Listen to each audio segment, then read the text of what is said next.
दोस्तों को इस क्लास में स्वागत है। तो आज हम करने वाले हैं कक्षा 12वीं का इतिहास का पेपर, जो आपका प्री बोर्ड परीक्षा है। ठीक है, तो आपको समय 3 घंटे का रहेगा और 80 अंक का आपका पेपर आएगा। ठीक है, तो इन्हें आप अच्छे तरीके से करते जाना है, क्योंकि मैं आपको क्वेश्चन आंसर बताते जा रहा हूँ। ठीक है, तो आप इन्हें अच्छे से नोट करते जाना है। तो चलिए देखते हैं प्रश्न पहला।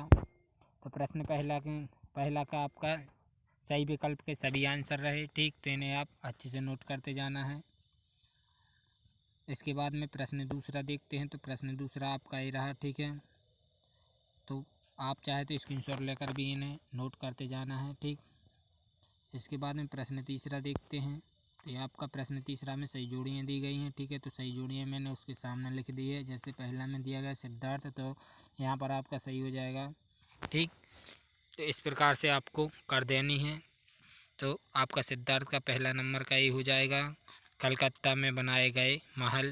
ठीक, इसके बाद दूसरा है मालिक मो जायसी, तो इसका हो जाएगा आपका दूसरे का हो जाएगा जी खिलाफत आंदोलन। ठीक, तो आप इन्हें अच्छे तरीके से करते जाना है। इसके बाद नेक्स्ट देखते हैं चौथा। तो चौथा को आपके एक शब्द में उत्तर लिखना है, तो एक शब्द के आंसर ही रहे, तो इन्हें आप अच्छे तरीके से करते जाना है। ठीक, इसके बाद में प्रश्न पाँचवा देखते हैं। प्रश्न पाँचवा में सत्ता सत्य दिए गए थे।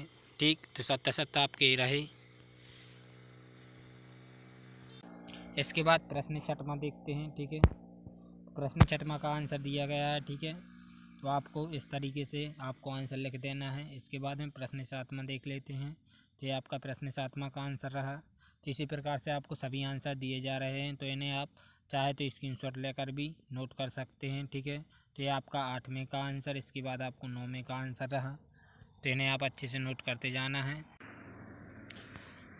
इसके बाद प्रश्न 10वां देखते हैं।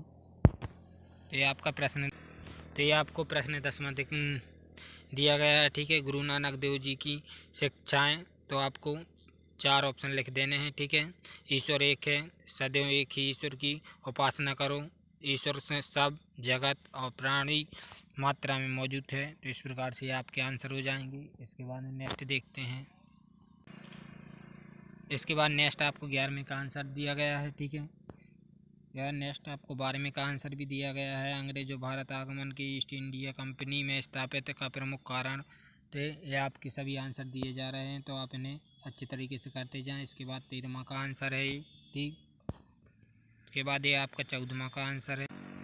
तो इस प्रकार से आपको आंसर कर देना है। ठीक है, इसके बाद आपका ये 14वें का रहा। ठीक है, ये आपका 15वें का आंसर है। ये आपको 16वें का आंसर दिया जा रहा है, तो इन्हें आप अच्छे से नोट करते जाना है। ठीक, ये आपको 17वें का आंसर दिया जा रहा है। तो ये आपके सभी 4 आपको आचार्य सत्य के लिख देना है। ठीक है, इसके बाद ये 18वां है आपका आंसर। इस प्रकार से आपके सभी आंसर। ठीक, इसके बाद आपको 22वें का आंसर ये रहा। ठीक है, स्वदेशी आंदोलन। तो इस प्रकार से आपके सभी आंसर हो जाएंगे, तो इन्हें आप अच्छी तरीके से नोट करते जाना है। ठीक है,